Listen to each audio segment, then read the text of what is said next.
Hello Brian, welcome to GIDM solution. তো আশা করছি তোমরা সব অনেক বেশি ভালো আছো। তো আজকের এই ভিডিওতে আমরা মূলত আলাপ করব তোমরা যারা ক্লাস 7-এর শিক্ষার্থী আছো, তোমাদের যে গণিত যে প্রথম অধ্যায় আছে প্যাটার্ন, তো প্যাটার্ন যে অনুশীলনী অঙ্কগুলো আছে আজকে আমরা অনুশীলনীর যে সবগুলো নিয়ে আলোচনা করব। তো তোমরা যারা নতুন আছো এবং এখন চাই চ্যানেলটিকে সাবস্ক্রাইব করে নিতে, তো সাবস্ক্রাইব করে নাও। তো দেখো প্রথমে তোমার কি আছে, 1 নম্বরে যে মৌলিক গুণনীয়কের সাহায্যে বর্গমূল নির্ণয় করো।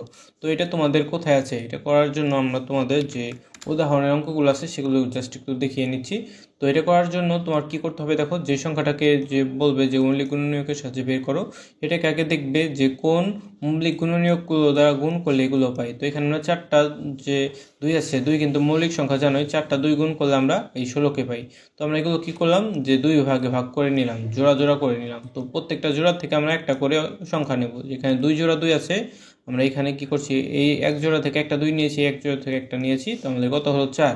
16কে রুট করে আমরা 4 পাবো। ঠিক আছে, একই রকমভাবে যদি 36কে আমরা করতে চাই, দেখো যেমন 2টা 2 আর 2টা 3 গুণ করলে আমরা 36 পাই, তাই না? তো দেখো এই 2কে আমরা একটা ঘরে রাখলাম, এই 3কে একটা ঘরে রাখলাম। তো এই 2টা 2 থেকে আমরা একটা 2 নিলাম, 2টা 3 থেকে একটা 3 নিলাম, কত হলো আমাদের 2টা 3 গুণ করলে 6। তো 36কে বর্গমূল করলে আমরা কত পাবো, 6। এইভাবে আমরা কি করতে পারি, এই সংখ্যাগুলো বের করতে পারি। তো দেখো এখন যদি আমরা তোমাদের যে এই সলভগুলো আছে, সলভগুলো কীভাবে করতে হবে সেটা একটু দেখানোর চেষ্টা করি। তো দেখো প্রথমেই তোমাদের এখানে কি আছে, তো দেখো প্রথমেই তোমার এখানে কত কি আছে, যে 169। তো 169টাকে আমরা কীভাবে করতে পারি, দেখো আমরা যদি এখানে চলে যাই, যে 169 যে ছিল, তো এটাকে আমাদের করার জন্য মূলত কি করতে হবে, 169কে আমরা কীভাবে পাই জানো? আমরা প্রথমে কি করব, যে মৌলিক সংখ্যাগুলো দ্বারা আমরা নিচে নিজে গুণ করব। যেমন ধরো কত আছে, ধরো 11, আর 11 গুণ করলে আমাদের কত হয়, 11 গুণ করলে হয় 121, তাই না? তারপরে যে 13 আমরা যদি গুণ করি, 11 পরবর্তী মৌলিক সংখ্যা 13 আমরা গুণ করলে কত পাই, 13 গুণ করলে পাই হচ্ছে আমরা 169, কিন্তু অর্থাৎ এই সংখ্যাটা কিন্তু আমরা পেয়ে যাই 13 গুণ করলে। তো এটার আমাদের যে কি করব, আমরা লিখবো এটা সমান সমান হচ্ছে 13 গুণ 13। তো আমরা কি করব, এটা সাধারণ একটা সংখ্যা কত হবে, যে সাধারণ যে সংখ্যা আমরা হিসেবে লিখলাম, এই দুইটা থেকে সাধারণ সংখ্যা হবে আমাদের কত, 13। তো আমরা এগুলো জাস্ট কাটাকাটি করে দিই, এগুলো আমাদের লাগবে না। স্বাভাবিক সংখ্যা 13, তাহলে আমরা কি লিখবো, যে √169 ইজিক্যাল টু আমাদের উত্তর হবে কত, 13। অর্থাৎ আমাদের যে কয়ের উত্তর হবে কত, আমাদের 13 হবে আমাদের উত্তর। ঠিক আছে, এরপরে আমাদের যে খ নাম্বার আছে, খ নাম্বারটায় চলে যাই। দেখি খ নাম্বার আমাদের কি ছিল, যে 529। তো 529টাকে করার জন্য আমরা কি করতে পারি, দেখো তো আমরা তো কি দেখলাম, যে 13 গুণ করলে আমাদের কত হয়, 13 গুণ করলে আমাদের যে 169 হয়। তো এখন আমরা কি করব জানো, এখন আমরা ধরো যে পরবর্তী মৌলিক সংখ্যা 13 পরবর্তী মৌলিক সংখ্যা হচ্ছে 17। তো 17-এর সাথে যদি আমরা 17 গুণ করি, দেখো কত হয়, তো 49, 49-এর কত 9 আর 4 থাকে, কত হয় এত, আর যদি বসাই 17, অর্থাৎ এখানে দেখো কত হয় আমাদের 280। অর্থাৎ আমাদের কিন্তু কি হয়, যে সংখ্যাটা কিন্তু এর চেয়ে অনেক কম হয়। তো এর পরবর্তী মৌলিক সংখ্যা হচ্ছে কি আমাদের 23।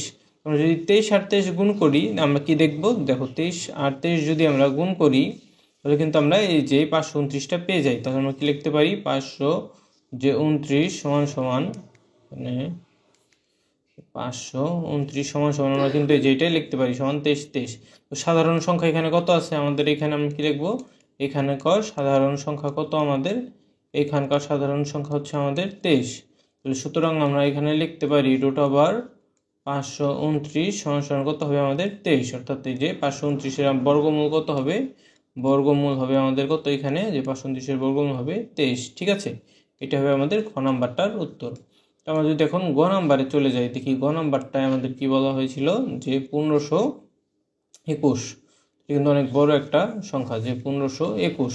তো 1521 করার জন্য আমাদের একটু কি করতে হবে, অনেক একটু বেশি ক্যালকুলেশন করতে হবে। ঠিক আছে, তো দেখো 1521 আমরা বের করতে চাই, আমরা যদি কি করি, দেখো আমরা বিভিন্ন মৌলিক সংখ্যা দ্বারা গুণ ভাগ করার চেষ্টা করব। যেমন 2, যেহেতু আমাদের কি আছে, যে লাস্টে বিজোড় সংখ্যা আছে, তো আমরা 2 আগে বাদ দিয়ে দেবো, 2 দিয়ে আর আমরা কিছু হবে না। তো আমরা কী করবো, 3 গুণ 3, 3 আর 3 গুণ করলে কত হয় আমাদের 9, তাই না? 3 আর 3 গুণ করলে হয় আমাদের 9। এবং আমরা যে পরবর্তী মৌলিক সংখ্যা হচ্ছে কত, যে 7 আর 7 গুণ করলে হয় 49। তো 49-এর সাথে যে 9 গুণ করলে কিন্তু আমাদের এটা হয় না, আরও বড় সংখ্যা লাগে। পরবর্তী মৌলিক সংখ্যা হচ্ছে আমাদের 11 গুণ করলে হয় আমাদের হচ্ছে 121। তো 11 গুণ করলে আমাদের যে 121 হয় সেটার সাথে 9 গুণ করলেও কিন্তু আমরা এটা পাই না। তো এরপরে দেখো আমাদের কি আছে, পরবর্তী মৌলিক সংখ্যা আছে 13। তো 13 গুণ 13 করলে আমরা কত পাই, যে 169। তো 169-এর সাথে যদি আমরা দেখো 9 যদি গুণ করি তাহলে কিন্তু আমাদের যে 1521টা কিন্তু আমরা পেয়ে যাই, তাই না? অর্থাৎ যে 169 আর 9 গুণ করলে আমরা কিন্তু কি পাবো, যে 1521 পাবো। তো আমরা কি লিখতে পারি, আমরা লিখতে পারি যে এটাকে স্বাভাবিক মৌলিক সংখ্যা কোনটা গুণ করলে আমরা 1521 পাই। আমরা যদি 3 গুণ 3 গুণ 13 গুণ 13 করি তাহলে কিন্তু আমরা 1521 পেয়ে যাই। তো আমাদের নিয়ম অনুযায়ী কী ছিল, আমরা কি করলাম, এখানে যে দুইটা সংখ্যাকে আলাদা করে নেব, যে 3 গুণ 3 গুণ 13 গুণ 13। তো আমাদের যে অঙ্কটা ছিল, এই যে এখানে আমরা কি দেখেছিলাম, এখানে আমরা যদি আগের দিকে যাই তো আমাদের কি করা হয়েছিল, যে প্রতি জোড়া থেকে একটি করে গুণনীয়ক নিয়ে পাই। তো আমরা ওইখানে লিখব কি, যে প্রতি জোড়া থেকে, এখানে আমরা লিখব যে প্রতি জোড়া থেকে একটি করে সাধারণ গুণনীয়ক, একটি করে সাধারণ গুণনীয়ক নিয়ে পাই, একটি করে সাধারণ গুণনীয়ক নিয়ে পাই। আমরা কি পাই দেখো, আমরা পাই এখান থেকে আমরা একটা 3 নেব এবং এখান থেকে আমরা একটা কত নেব, 13 নেব। 3 13 আমাদের কত হয়, 3 13 হয় আমাদের 39। তো আমরা এখন কি করব, আমরা যে আমাদের কত ছিল, যে 1521 ছিল, তাই না? তো 1500 যে 21 ছিল, 1521কে যদি আমরা রুট করি আমাদের কিন্তু উত্তরটা কিন্তু আমাদের কত হবে, 39 হবে। তাহলে আমাদের বর্গমূল কত বের হবে দেখো, আমাদের এখানে বর্গমূল বের হবে 39। অর্থাৎ তোমরা বুঝতে পেরেছো এটা মূলত কী হবে, এটা মূলত বিভিন্ন ধরনের মৌলিক সংখ্যা তোমার বের করতে হবে, যে কোন কোন মৌলিক সংখ্যা গুণ করলে আমরা এই মেইন সংখ্যাটা পাই। তো আমরা এখানে 3 3 13 13 গুণ করলে আমরা এই মেইন সংখ্যাটা পাই। তো এই জোড়া থেকে আমরা আলাদা করলাম, এই জোড়াটা আলাদা করলাম এবং উভয় জোড়া থেকে আমরা একটা একটা করে সংখ্যা নিলাম এবং সেইটা গুণ করলে পাই কত, 39। তো আমাদের 39টাই আমরা কি হবে, অর্থাৎ যে সংখ্যাটা থাকে সেইটাকে আমরা বর্গমূল করলে সবসময় যে 39টাই হবে। তো এইভাবে আমাদের অঙ্কটা করতে হবে। তো আশা করছি তোমরা যে এই যে অঙ্কগুলো ছিল তোমরা এগুলো বুঝতে পেরেছো। তো এর পরবর্তী অঙ্কটা আমাদের কি আছে দেখো, ঘ নাম্বারে যে 11,025। তো এটি একটু কিন্তু আরও বড় সংখ্যা, যে ঘ নাম্বারে যে ম্যাথ আছে 11,025, এটা কিন্তু ধরছে আরও বড় সংখ্যা, তাই না? তো এইটা করার জন্য আমাদের কি করতে হবে, এটা করার জন্য আমাদের যে বিভিন্ন যে মৌলিক সংখ্যাগুলো আছে সেগুলো দ্বারা আমরা কি করব, একটার পর একটা আমরা চেক করব যে কোনটাকে গুণ করলে আমরা এগুলো পাই। তো দেখো এগুলো জাস্ট তোমার অনেক প্র্যাকটিস করতে হবে, ঠিক আছে? তো তুমি এখানে কি করতে পারো, যেহেতু লাস্টে বিজোড় সংখ্যা আছে, তুমি একটা যে রাফ এইভাবে ধরো, রাফের মতো ধরো 3 গুণ 3 আমরা করলে কত পাই, 9 পাই।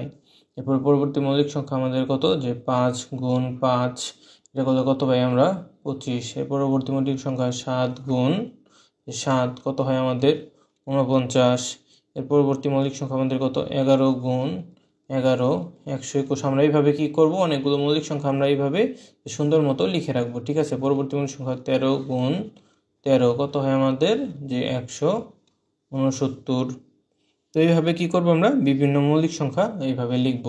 তো আমরা যদি কি করি দেখো, আমরা যদি যে এইখানে যে সংখ্যাগুলো আছে অর্থাৎ 9, হ্যাঁ 9 আর 25, আর যদি আমরা কি করি যে 49, এই তিনটা সংখ্যা যদি আমরা গুণ করি তাহলে কিন্তু আমাদের যে কত হয়, যে 11,025 কিন্তু বের হয়ে যায়। তোমাদের ক্যালকুলেটর আছে, ক্যালকুলেটর নিয়ে একটু চেক করে দেখতে পারো যে তোমরা যদি কি করো, যে এই 9 25 আর 49 গুণ করো, তোমাদের কিন্তু এই সংখ্যাটা বের হয়ে যাবে। অর্থাৎ তোমাদের এটা বারবার চেক করতে হবে, ঠিক আছে? যে ধরো তুমি প্রথমে যে এইটা একটা, এই দুইটা চেক করবে, এই দুইটা চেক না করলে এটার সাথে আবার এটা মেলাবে, তারপর আবার এই দুইটার সাথে আবার এটা মেলাবে, এটার সাথে এটা মেলাবে। যদি সংখ্যায় না মিলে তো আমরা মিলাচ্ছি, এই তিনটা যদি আমরা গুণ করি তাহলে আমাদের এই সংখ্যাটা বের হয়। তাহলে আমরা কি লিখতে পারি, এখানে লিখতে পারি 3 গুণ 3 গুণ 5 গুণ 5 গুণ 7 গুণ 7, ঠিক আছে? আমরা কিন্তু এগুলো এখানে লিখতে পারি। এগুলো আমরা ইরেজ করে দেখছি, এগুলো আমাদের নিচেরগুলো আর লাগছে না, ঠিক আছে? তো দেখো এরপর আমরা কি করব, যে আমরা তো এখান থেকে আমরা এই জোড়াগুলোকে আলাদা করব, অর্থাৎ 3 গুণ 3 গুণ 5 গুণ 5 গুণ 7 গুণ 7, ঠিক আছে? আমরা এগুলোকে আলাদা করে নিলাম। তো দেখো আমরা এই যে আগের যে আমরা কি লিখেছিলাম, যে প্রতি জোড়া থেকে একটি করে সাধারণ গুণনীয়ক নিয়ে পাই, এই কথাটা আমাদের এখানেও লিখতে হবে। এখানে আমরা লিখবো, আবার কি লিখবো, যে প্রতি জোড়া থেকে প্রতি জোড়া থেকে একটি করে সাধারণ গুণনীয়ক নিয়ে পাই। একটি করে সাধারণ গুণনীয়ক নিয়ে পাই। আমরা কি পাই দেখো, আমরা পাই হচ্ছে যে এখান থেকে একটা 3 নিলাম, এখান থেকে একটা 5 নিলাম, এখান থেকে একটা 7 নিলাম। আমাদের এখানে কত হয় দেখো, যে 5 7 35, 25 সাথে যদি আমরা 7 গুণ করি আমাদের উত্তর হয় কত, আমাদের 105। ঠিক আছে, তো 105ই হয় উত্তর আমাদের। তো দেখো এরপর আমরা কি করব, আমাদের যে কত সংখ্যা ছিল, আমাদের সংখ্যাটা ছিল যে 11,000 কত ছিল 25। তো 11,025কে যদি আমরা রুট করি আমাদের কিন্তু 105 হবে। তোমরা তোমাদের ক্যালকুলেটরে চেক করতে পারো তোমাদের যে বর্গমূল তাহলে কত হবে, বর্গমূল হবে এখানে 105। তো এইভাবে মূলত এই অঙ্কগুলো করতে হয়। আশা করছি তোমরা বুঝতে পেরেছো যে তোমাদের যে এখানে যে অঙ্কটা ছিল 1 নাম্বারটা কীভাবে করতে হবে। তো পরবর্তী ক্লাসে আমরা কী করবো, তোমাদের 2 নাম্বারটা কীভাবে করতে হবে সেটা দেখানোর চেষ্টা করব। এই ভিডিওটি ভালো লেগে থাকলে অবশ্যই ভিডিওতে লাইক এবং চ্যানেলটিকে সাবস্ক্রাইব করতে ভুলবে না। ধন্যবাদ সবাইকে।